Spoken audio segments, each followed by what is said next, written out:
আল্লাহ সুবহানাহু ওয়া তাআলা মানব জাতিকে সৃষ্টি করেছেন অনেক ভালোবেসে, অনেক মায়া করে। আর আল্লাহ পাকের ইরাদার ইচ্ছা হলো সমস্ত মানুষ জান্নাতে যাক। এটা আল্লাহ পাকের ইরাদা, আল্লাহ পাকের চাওয়া, যাতে করে কোনো মানুষ জাহান্নামে না যায়, জান্নাতে যায়। এই জন্য আল্লাহ পাক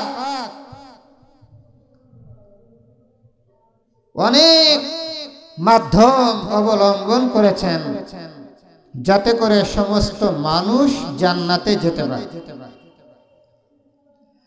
সবচেয়ে বড় দুইটি মাধ্যম যেটা দিয়েছেন, এক নাম্বার হলো কিতাবুল্লাহ, আল্লাহ তাআলার কিতাব। দুই নাম্বার রিজালুল্লাহ, আল্লাহ তাআলার মনোনীত এক শ্রেণীর মানুষ যাদেরকে রিজালুল্লাহ বলা হয়, অর্থাৎ আম্বিয়া আলাইহিমুস সালাতু ওয়াস সালাম। এই দুইটি মাধ্যম ছাড়াও আল্লাহ পাক আরো অনেক মাধ্যম দিয়েছেন, যেগুলার মাধ্যমে মানুষ জান্নাতের পথ পেয়ে যেতে পারে। মুহতারাম হাজিরিন, এই জান্নাত অর্জন করার জন্যই আমাদেরকে আল্লাহ পাক দুনিয়াতে প্রেরণ করেছেন। যেহেতু আমরা সকলে জান্নাতি মানুষ, কি বলেন? আমরা সবাই জান্নাতি। আমাদের শুরুও জান্নাত, আমাদের শেষও জান্নাত। মাঝে কিছু হায়াত আল্লাহ পাক আমাদেরকে দিয়েছেন। এই হায়াতকে দিয়েছেন আল্লাহ পাক জান্নাত ইনকাম করার জন্য। এই হায়াতকে আল্লাহ পাক আমাদেরকে দান করেছেন শুধুমাত্র জান্নাত কামাই করার জন্যই। আল্লাহ পাক আয়াতে কারিমা ইরশাদ করেছেন যে তোমাদেরকে দুনিয়ায় পাঠালাম আমার ইবাদতের জন্য। আর ইবাদত কেন করবে? জান্নাতে যাওয়ার জন্য।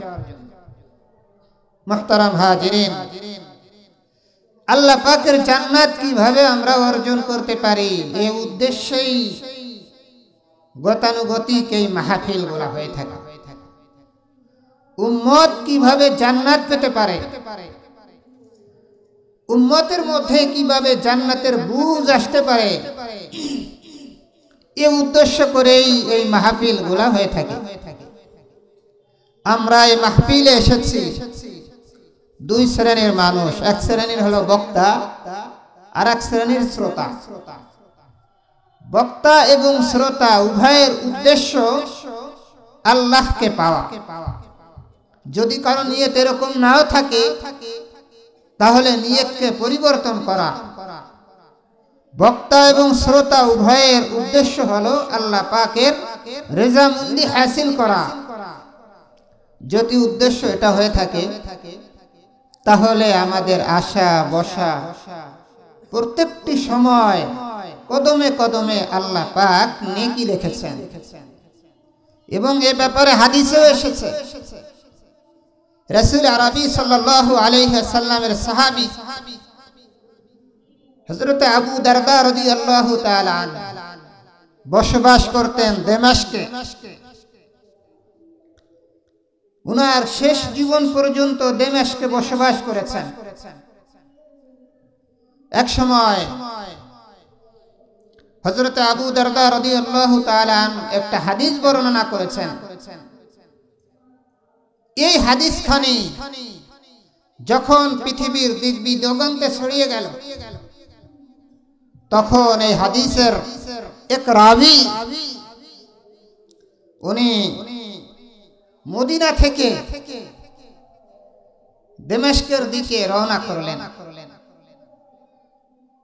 আল্লাহর রাসূলের একটা হাদিস আমি বর্ণনা করব, সুতরাং এই হাদিস আল্লাহর রসুল থেকে সরাসরি স্বকানে কে শ্রবণ করেছে এটা আমার জানা দরকার।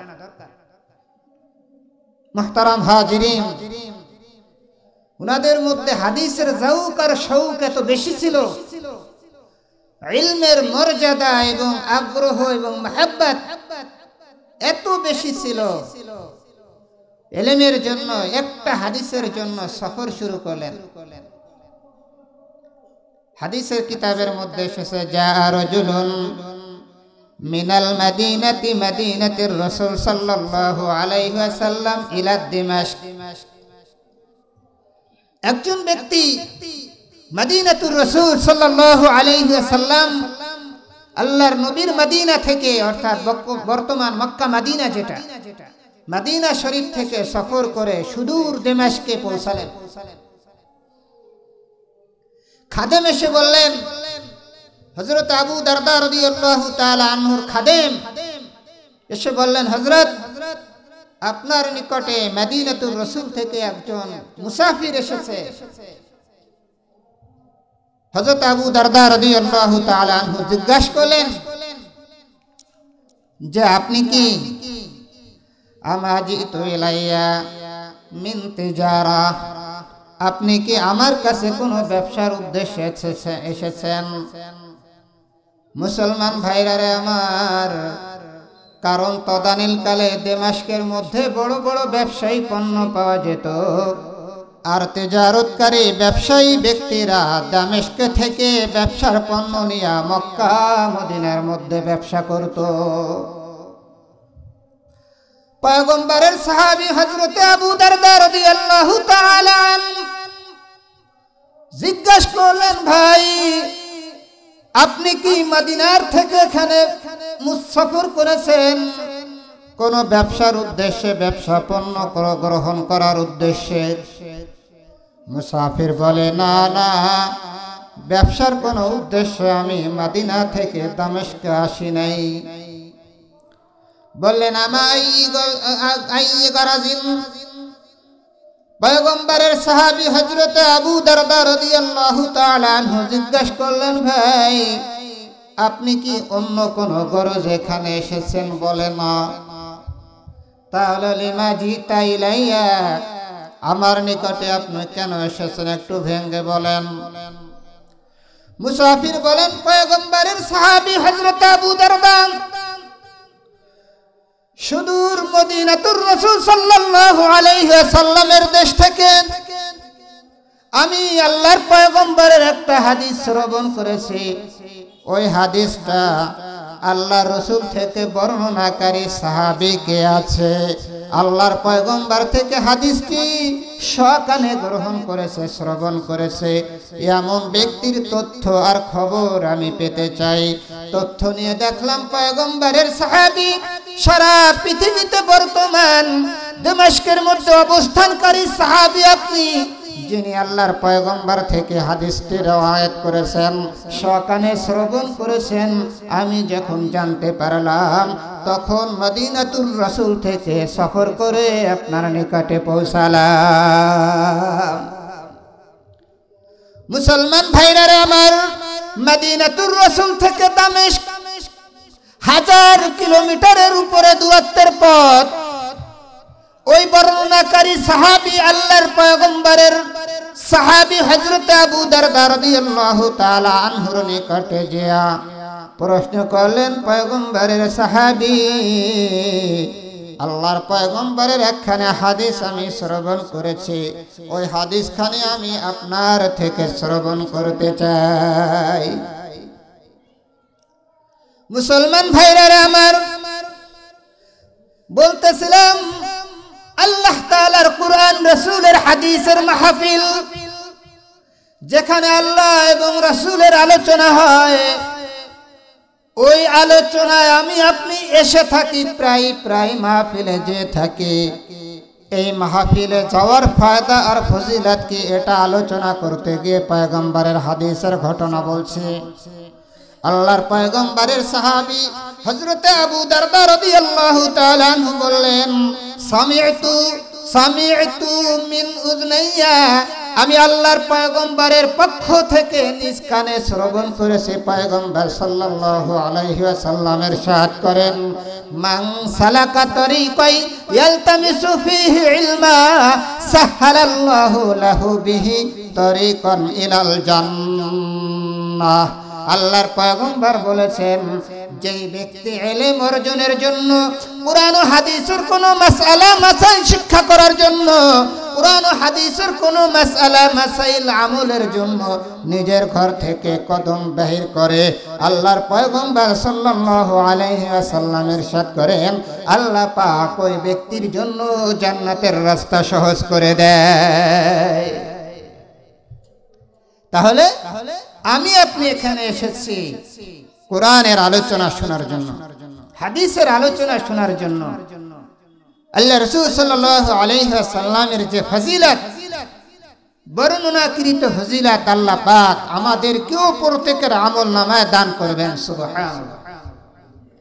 মুসলমান ভাইরা আমার, হাদিসের তাফসীরের মধ্যে মুহাদ্দিসিনে কেরাম ইরশাদ করেন, আল্লাহর পয়গম্বর সাল্লাল্লাহু আলাইহি ওয়াসাল্লাম বলেছেন, আল্লাহ পাক ওই সমস্ত সামিঈনদের, শ্রোতাদের জান্নাতকে সহজ করে দেওয়ার অর্থ হলো, তারা মাহফিল থেকে, ময়দান থেকে, কোরআনের মাজলিস থেকে, হাদিসের মাজলিস থেকে যে আলোচনাগুলো শুনবে ওটার উপর আমল করবে, এমন আমল করবে যে আমলটা ওই ব্যক্তিকে জান্নাতে পৌঁছায়া দিবে। মুসলমান ভাইরা আমার, এই জন্যই তো যারা ইলমের পাগল, যারা কোরআনের পাগল, হাদিসের পাগল, এই সমস্ত ব্যক্তিদের মাকসাদ হলো আখিরাত। ইলমের পাগল হয়ে আখিরাতকে সুন্দর করে, মরণের পরের হায়াতকে সুন্দর করে। তাই তো তারা এটাকে আল্লাহ পাক রব্বুল আলামিনের রেজার জন্য অর্জন করে। আর এ কথা বলে রোজিনা, রোজিনা কিসমাতাল জব্বার ফিনা, লানা ইলমুন লিল আদায়ে মালু, ফাইন্নাল মা লা ইয়াফনা আন করিবিন, ওয়া ইন্নাল ইলমা ইয়াবকা লা ইয়াসালু।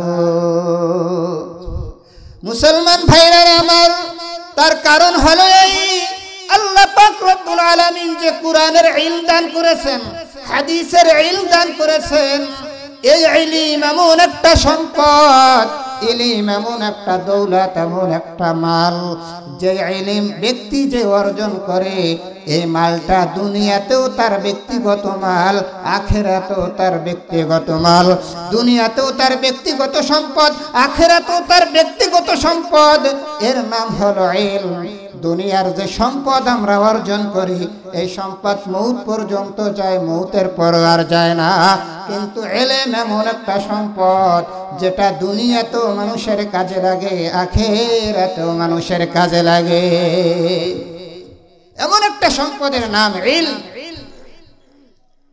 ইলম মানুষকে দুনিয়াতেও শক্তিশালী করে, দুনিয়াতেও মানুষের জীবনকে উন্নত করে। ইলম মানুষকে আখিরাতের জগতে উন্নত করে, আখিরাতের জগৎকে মানুষের সৌন্দর্য করে। ইলমের মর্যাদা, ইলমের দাম আর ইলমের ফজিলত तमाम পৃথিবীর সমস্ত ইলমের ঊর্ধ্বে, तमाम পৃথিবীর সমস্ত জিনিসের চেয়ে ইলমের দাম মহান আল্লাহ তাবারaka ওয়া তাআলার কাছে বেশি। মুসলমান ভাইরা আমার, পয়গম্বর সুলাইমান আলাইহিস সালাতু ওয়াস সালামের নাম সবাই শুনেছেন। পয়গম্বর সুলাইমান জলিলুল কদর পয়গম্বর। আল্লাহ পাকের যত পয়গম্বর নবী প্রেরণ করেছেন, তার মধ্যে উল্লেখযোগ্য কিছু নবীর নাম আমার আল্লাহ কোরআনের মধ্যে বর্ণনা করেছেন। পবিত্র কোরআনের মাঝে 24 থেকে 25 জন পয়গম্বরের নাম পাওয়া যায়, আর লক্ষাধিক পয়গম্বরের নাম কোরআনে পাকের কোথাও নেই। মাত্র 24 জন পয়গম্বরের নাম কোরআনের মধ্যে পাওয়া যায়। তার মধ্যে একজন নবী পয়গম্বর সুলাইমান আলাইহিস সালাতু ওয়াস সালাম, জলিলুল কদর পয়গম্বর।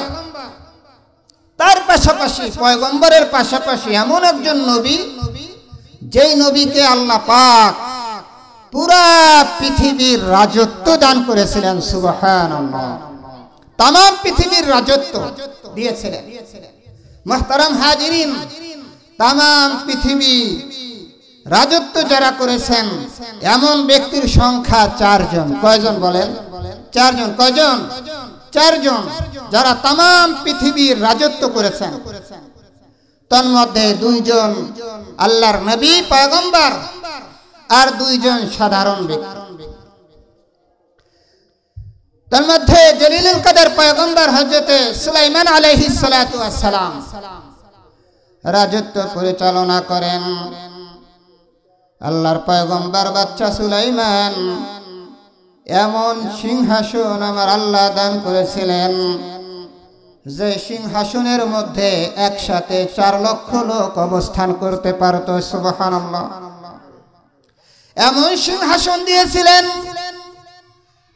উনার জামানার মধ্যে উনার এলাকার তাম মানুষ একই সাথে উনার সিংহাসনের মধ্যে বাতাসের মাধ্যমে এক দেশ থেকে আরেক দেশে যেতেন, সফর করতেন। অন্য কোনো বাহন ছিল না, কোনো ঘোড়া ছিল না, উট জাহাজ স্টিমার কিছুই ছিল না। শুধুমাত্র ওনার বাহনের যে মাধ্যম সেটা ছিল বাতাস। বাতাসের মাধ্যমে পয়গম্বর সুলাইমান এক দেশ থেকে আরেক দেশে সফর করতেন, জার্নি করতেন। বাচ্চা সুলাইমান এক সময় সফর করতেছিলেন, জার্নি করতেছিলেন। সফর এবং জার্নির মাঝে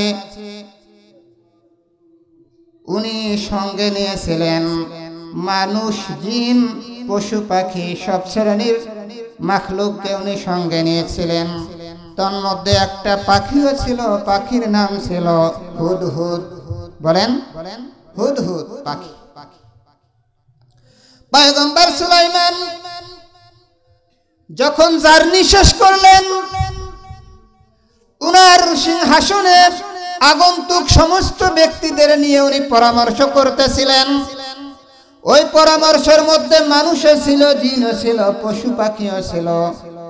বাচ্চা সুলাইমান বললেন, আমার এখানে আমি সব শ্রেণীর ব্যক্তিদেরকে, সব শ্রেণীর পশু পাখিদেরকে দেখতে পাই।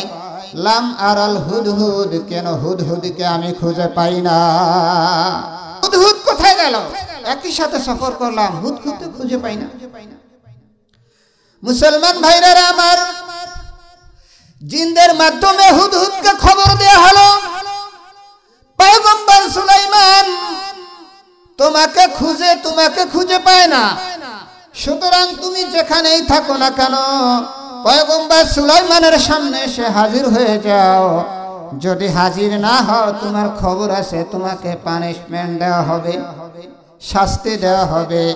পয়গম্বর সুলাইমান বললেন, লাউয়াজিবান্নাহু আযাবান শাদীদা, যদি হুদহুদ পাখি আমার সামনে এখন আসে, লাউয়াজিবান্নাহু আযাবান শাদীদা, আমি তাকে কঠিন আযাবে গ্রেফতার করব।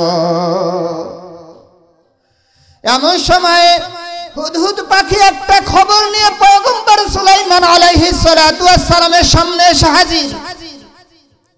বাচ্চা সুলাইমান জিজ্ঞাসা করলেন, হুদহুদ কি খবর? তোমাকে পাই না কেন? কোথায় গিয়েছিলে? কি খবর তোমার একটু বলো। পয়গম্বর সুলাইমান আলাইহিস সালাতু ওয়াস সালামের রাগান্বিত অবস্থা দেখে হুদহুদ পাখি ভয়ে কাঁপে আর বলে, পয়গম্বর সুলাইমান, আমি আপনার সাথে ছিলাম, কিন্তু এমন একটা রাজ্য আর এমন একটা অধিবাসীর উপর দিয়ে অতিক্রম করতেছিলাম। পয়গম্বর সুলাইমান, ওই রাজ্য আর অধিবাসী সম্পর্কে আপনার ইলম নাই, ওই রাজ্য আর অধিবাসী সম্পর্কে আপনার খবর নাই, ওই রাজ্য আর অধিবাসীর বিষয়ে আপনাকে কেউ এই পর্যন্ত কোনো খবর দেয় নাই। এমন একটা রাজ্য আর অধিবাসী সম্পর্কে আমি আজকে জানতে পেরেছি, বুঝতে পেরেছি পয়গম্বর সুলাইমান। সুতরাং আপনি একটু মাথা ঠান্ডা করে আমার ঘটনাটা শুনেন। মুসলমান ভাইরা রে আমার, পয়গম্বর সুলাইমান মাথা ঠান্ডা করলেন। হুদহুদ পাখি বর্ণনা দিলেন, বাচ্চা সুলাইমান, আপনি সারা পৃথিবীর রাজত্ব, সারা পৃথিবী পরিচালনা করেন, কথা ঠিক কিনা? বাচ্চা সুলাইমান বললেন, রাইট, আমি সারা পৃথিবী পরিচালনা করি। আল্লাহ পাক আপনাকে সারা পৃথিবী রাজত্বের জন্য যত ক্ষমতা দরকার সমস্ত ক্ষমতা আপনাকে দান করেছেন। যত প্রকার শক্তি সামর্থ্য আর যত প্রকার সৈন্য দরকার সব প্রকার শক্তি আর সামর্থ্য আপনাকে দান করেছেন। বলে হ্যাঁ, আমাকে দান করেছেন। পয়গম্বর সুলাইমান আলাইহিস সালাতু ওয়াস সালামকে হুদহুদ পাখি বললেন, পয়গম্বর সুলাইমান, আপনার কি এই রাজত্ব শুধুমাত্র আল্লাহর হুকুম চলবে, এখানে অন্য কোনো মানুষের হুকুম চলবে না, একমাত্র কেবলমাত্র আমার আল্লাহর হুকুম চলবে জমিনে, কারণ জমিনের মালিক আল্লাহ আর জমিনের হুকুমত আল্লাহ পাক আপনাকে দান করেছেন।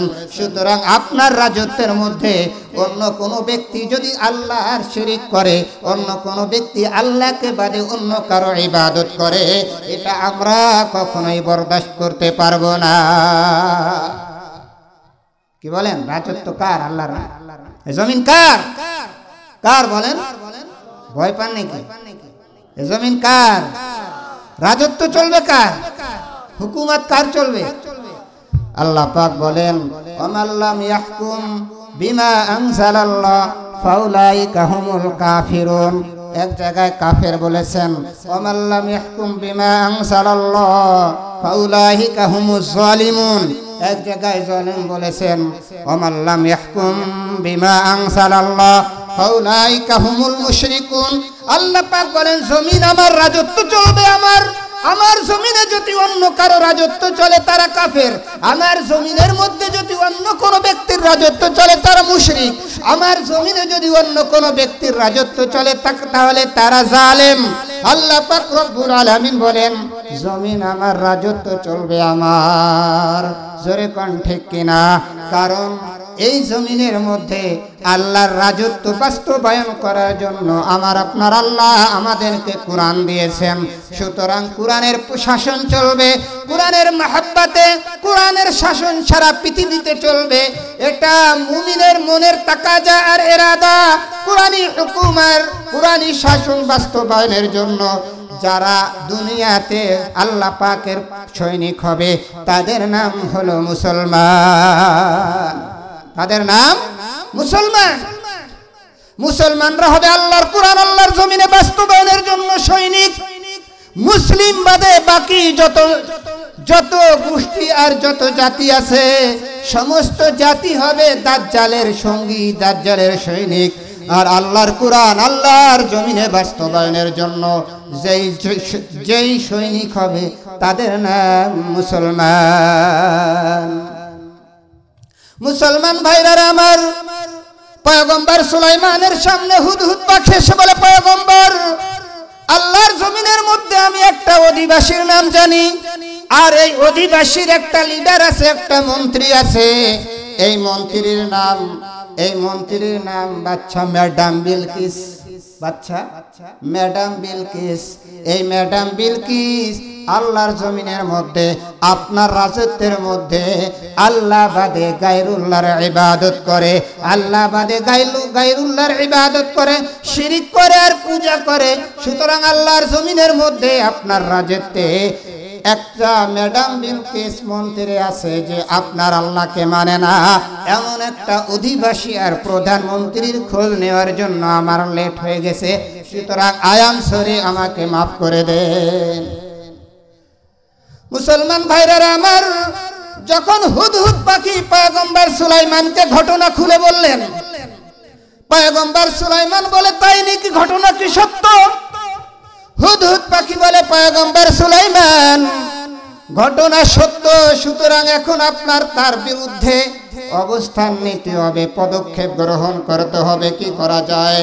কারণ আপনাকে আমার আল্লাহ তামাম পৃথিবীর রাজত্ব আর বাদশাহী দান করেছেন। সুতরাং আপনার রাজত্বের মধ্যে আল্লাহর হুকুম ব্যতীত অন্য কোনো হুকুম চলতে পারে না।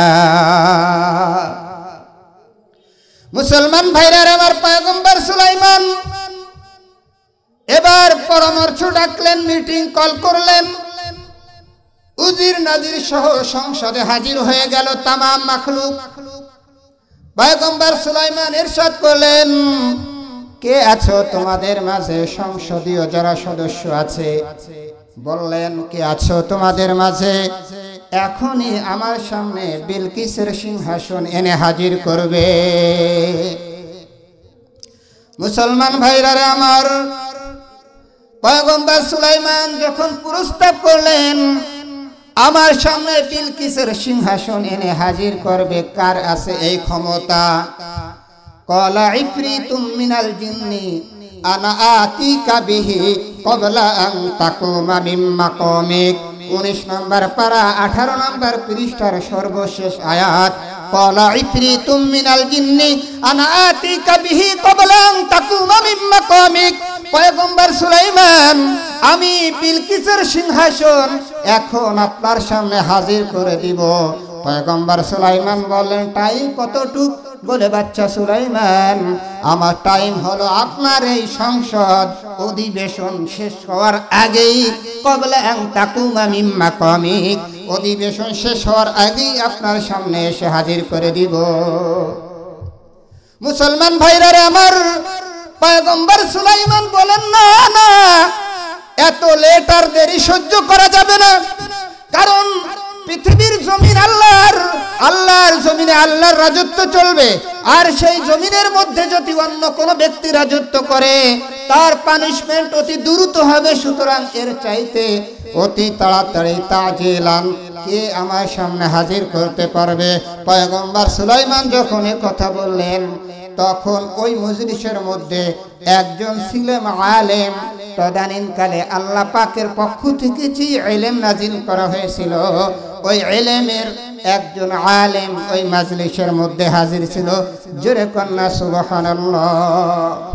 মুসলমান ভাইরা আমার, যদিও দেখতে দেখা যায় আলেমদের টাকা নাই, পয়সা নাই, তাদের কোনো সৌন্দর্য আর বাড়ি গাড়ি নাই, কিন্তু হাকিকি আলেম যারা, আল্লাহ পাকের কুদরতি ইলমের অধিকারী যারা, তাদের আল্লাহর সাথে এমন একটা সম্পর্ক থাকে, আল্লাহর সাথে এমন একটা মহব্বত থাকে, যে মহব্বত সম্পর্কের কারণে একজন আলেম যদিও টাকা পয়সা না থাকে, কিন্তু আল্লাহর পক্ষ থেকে তারা দুনিয়ার রাজত্ব করতে পারে। তা তো আমাদের চোখের সামনেই দেখেছি। আমাদের উস্তাদ, আমাদের মুর্শিদ, আমাদের পীর, পুরা বুখারী শুরু থেকে শেষ পর্যন্ত যার কাছে পড়েছি, শায়খুল হাদিস আল্লামা শাহ আহমদ শফি মুহতামিম হাটহাজারী নাব্বারাল্লাহু মারকাদা, ওনাকে দেখেছি এই জামানার সারা পৃথিবীর মুকুটবিহীন সম্রাটের জায়গায় ছিলেন, ঠিক কিনা? যদি কোনো সময় ডাক দিয়েছেন হেফাজতে ইসলামের নামে, তখন দেখেছি সারা বাংলার সমস্ত মানুষের ঘুম হারাম হয়ে গেছে। যত বড় নেতা দেখি না কেন, যত বড় মন্ত্রী আর প্রধানমন্ত্রী দেখি না কেন, আল্লামা শাহ আহমদ শফি যখন হেফাজতের নামে ডাক দিয়েছেন, মুসলমান ভাইরা আমার, বাংলার জমিনে সংসদের সমস্ত মন্ত্রীর পার নিচে মাটি সরে গেছে। এই জন্য বলতেছিলাম, আলেমদের যদিও দেখতে দেখা যায় আলেমদের টাকা নাই, পয়সা নাই, কিন্তু আল্লাহ পাকের পক্ষ থেকে একটা এমন মর্যাদা, এমন ফজিলত আছে, যার মাধ্যমে আল্লাহ পাক তাদেরকে বড় রাজত্ব দান করেন। এমন সময় একজন আহলে ইলম পয়গম্বর সুলাইমানের সামনে বলে, আমার কাছে এমন একটা শক্তি আছে, যে শক্তি প্রয়োগ করলে অবস্থা হবে এমন যে বিলকিস, ম্যাডাম বিলকিসের সিংহাসন আপনার সামনে এনে দেব, আপনার চোখের পাতা একবার বন্ধ করবেন, খোলার আগেই বিলকিসের সিংহাসন আপনার সামনে এনে দিব। জোরে কান সুবহানাল্লাহ। মুসলমান ভাইরা আমার, বলতেছিলাম আহলেন ক্বালাল্লাযী ইনদাহু ইলমুম মিনাল কিতাব আন আতিকা বিহি ক্বাবলা আন ইয়ারতাদ্দা ইলাইকা তারফুক, আমি আপনার সামনে বিলকিসের সিংহাসন এনে দেব, আপনার চোখের পাতা দ্বিতীয়বার ফেলার আগে। জোরে কন্যা সুবহানাল্লাহ। কাদেরে কুদরতুদারি বরকামাল, কাদেরে কুদরতুদারি বরকামাল, আনতা রব্বি আনতা হাসবি জুল জালাল, কাদেরে কুদরতুদারি হরসে খাহি আকুনি, জিন্দারা মুর্দারে কোনে, মুর্দারা জিন্দা কোনে। মুসলমান ভাইরা আমার, এই জন্য আল্লাহ পাকের পক্ষ থেকে যে ইলম আমাদেরকে দান করা হয়েছে, এই ইলম শিখলেও ফজিলত, এই ইলম জানলো ফজিলত, এই ইলমকে মুহাব্বত করলেও লাভ, আহলে ইলমদেরকে মুহাব্বত করলেও লাভ। এত লাভ, এত লাভ। আল্লাহর পয়গম্বর সাল্লাল্লাহু আলাইহি ওয়াসাল্লাম ইরশাদ করেন, আহলে ইলমদের এত লাভ। একজন মানুষ মৃত্যুবরণ করবে, ইজা মাতাল ইনসান ইনকাতা আমালু, মানুষ যখন মৃত্যুবরণ করবে তার রোজার সওয়াব বন্ধ হয়ে যাবে, নামাজের সওয়াব বন্ধ হয়ে যাবে, হজের সওয়াব বন্ধ হয়ে যাবে, সমস্ত সওয়াব আল্লাহ পাক তাকে বন্ধ করে দিবেন। কোনো কিছু কাজে আসবে না, কাজে লাগবে না। পয়গম্বর সাল্লাল্লাহু আলাইহি ওয়াসাল্লাম বলেন, ইজা মাতাল ইনসান ইনকাতা আমালুহু ইল্লা মিন সালাস, সমস্ত আমল বন্ধ হয়ে যাবে, কিন্তু তিনটা আমল আল্লাহ পাক বান্দার কবরে জারি রাখবেন। জোরে কান সুবহানাল্লাহ। তিনটা আমল জারি রাখবেন। মুসলমান ভাইরা আমার, তিনটা আমলের মধ্যে একটা আমল হলো আওয়ালাদিন সালিহিন ইয়াদউ লাহ, বান্দা যদি তার কোনো নেককার সন্তান তৈরি করে যায়, তার কোনো ইলমওয়ালা সন্তানকে দুনিয়ার মধ্যে রেখে যায়, যে সন্তান আহলে ইলম, যে সন্তানের ইলম আছে, কুরআনের ইলম আছে, হাদিসের ইলম আছে, ওয়ালাদে সালেহ নেককার সন্তান, ওই ব্যক্তি যখন বাপের কবরের কাছে যে দুই হাত তুলে রব্বে কারীমের কাছে যখন মুনাজাত ধরে, আল্লাহ রব্বানা আতিনা ফিদ দুনিয়া হাসানা ওয়া ফিল আখিরাতি হাসানা ওয়া কিনা আযাবান নার। তার কারণ হলো এই ইলম যেই জায়গায় শিক্ষা দেওয়া হবে, যেই জায়গায় ইলমের চর্চা করা হবে, এই জায়গার সাথে নিজেকে একটু সম্পর্ক রাখা, এটাও জান্নাতে যাওয়ার সাবাব, জান্নাতে যাওয়ার কারণ। মুসলমান ভাইরা আমার, ঢাকা কাশপুর মাদারীনগর মাদ্রাসায় আমি সেখানে এক সময় পড়ালেখা করেছি। একজন মুরব্বীকে দেখেছি, বড় টাকাওয়ালা পয়সাওয়ালা শিল্পপতি একজন মুরব্বী। হাজী সাহেবকে দেখতাম প্রত্যেকদিন আমাদের যখন মসজিদে হাজিরা হতো উনিও এসে উপস্থিত হতেন, বললাম, হাজী সাহেব, আমাদের হাজিরার সময় আপনি কেন উপস্থিত হন? হাজী সাহেব বললেন, আমি এই জন্যই উপস্থিত হই, আমার যখন উপযুক্ত সময় ছিল ইলম শিখতে পারি নাই, মাদ্রাসায় ভর্তি হতে পারি নাই, সারা জীবন ব্যবসার কাজে নিজেকে নিয়োজিত রেখেছে, কিন্তু এখন প্রত্যেক বছর আপনারাও যখন মাদ্রাসায় ভর্তি হন, 1000 টাকার ফর্ম কিনে যখন আপনারাও ভর্তি হন, আমিও আপনাদের সাথে তালিবুল ইলম হওয়ার জন্য, ইলমের সহযোগিতা করার জন্য 1000 টাকার ফর্ম কিনে আমিও ভর্তি হয়ে যাই। জোরে কান সুবহানাল্লাহ। মুসলমান ভাইরা আমার, কোন আশায়? কারণ ওনার মধ্যে এটা বুঝ তৈরি হয়ে গেছে, আমি যদি ইলম শিখি, ইলমের মহব্বত করি, যদিও বয়স নাই, মুরব্বী হয়ে গেছি, তারপরও ইলম শিখার সাথে কোনো বয়সের সম্পর্ক নাই। সাহাবা একরাম যখন ইলম শিখেছেন, সাহাবা একরামের বয়স কারো 30, কারো 40, কারো 50, কারো 60, অধিকাংশ সাহাবী বুড়ো অবস্থায়, মুরব্বী অবস্থায় ইলমের চর্চা করেছেন, শিক্ষা গ্রহণ করেছেন।